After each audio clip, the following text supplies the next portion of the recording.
Vamos nessa nossa primeira videoaula no segundo ano, relembrarmos a introdução da aula de ilustração, mais conhecida como Iluminismo. O Iluminismo foi um movimento cultural importantíssimo que transformou o mundo, ou seja, um movimento, uma revolução universal, uma revolução que disputava corações e mentes. Não é uma revolução armada, mas graças a essa revolução, cultural, muitas outras revoluções vieram transformando a sociedade europeia e o mundo, derrubando o absolutismo e todo o sistema colonial mercantilista.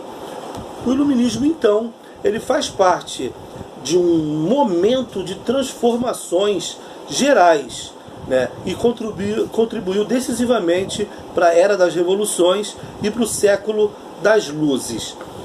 Esse movimento foi incentivado pela burguesia ávida por poder, uma burguesia que ficava de lado no Estado absoluto, onde o poder era dividido entre rei, clero e nobreza. A burguesia contribuía com muitos impostos, mesmo porque a base econômica do Estado absolutista era o mercantilismo. O incentivo ao comércio fez a riqueza dos reis absolutistas, mas trouxe com essa riqueza a riqueza também do seu principal inimigo, trouxe a riqueza da burguesia. E essa burguesia enriquecida logo passou a lutar para derrubar a autoridade do rei. Os pensadores iluministas, eles foram influenciados pelos pensadores racionalistas ingleses e franceses, principalmente Locke, Descartes e Isaac Newton. Esses pensadores racionalistas, eles foram precursores dos pensadores iluministas e influenciaram demais o pensamento racionalista dos iluministas. Os pensadores iluministas, eles questionavam o centralismo político absolutista, a forte intervenção do Estado na economia, e principalmente a origem divina do poder real. Para os pensadores iluministas, o poder político tinha que expressar as vontades da sociedade e não supostamente uma expressão da vontade divina. Os pensadores iluministas, eles colocavam a razão acima de todas as coisas. A época de valorização da ciência, do estudo científico, do surgimento da imprensa, do fortalecimento das grandes universidades.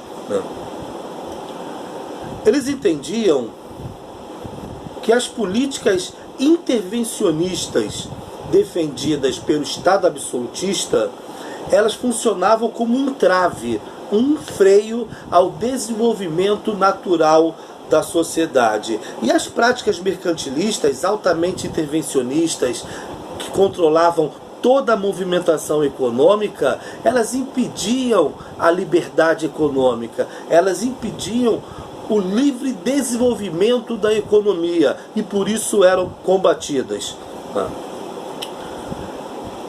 Esses pensadores, então, eles passam a defender, acima de tudo, a liberdade econômica, a liberdade política, a valorização da razão e a diminuição da influência da igreja sobre a sociedade. Eles não são anticlericais, talvez com exceção do Voltaire, mas eles queriam, ao valorizar a razão, questionar a origem divina do poder real, questionar a influência que a igreja tinha sobre a sociedade como um todo, pregando o conformismo, a aceitação das coisas.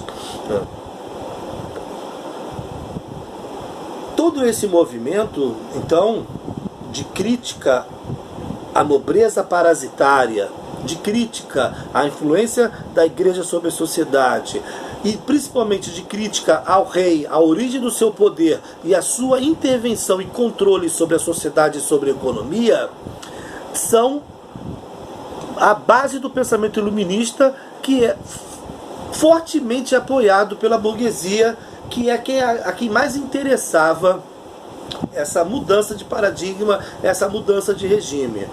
Tá? Mas quando a gente fala em movimento que defendia a liberdade, a igualdade, a fraternidade, né, a gente não pode tirar, né, do nosso foco que nós estamos falando de um movimento burguês. Né? Talvez com exceção do Rousseau, nenhum deles tem um forte apelo populista. Eles não defendem as vontades da maioria da população. Eles defendem os interesses de um setor específico da sociedade, e esse setor é a burguesia. Nomes como Voltaire, como Diderot, D'Alembert,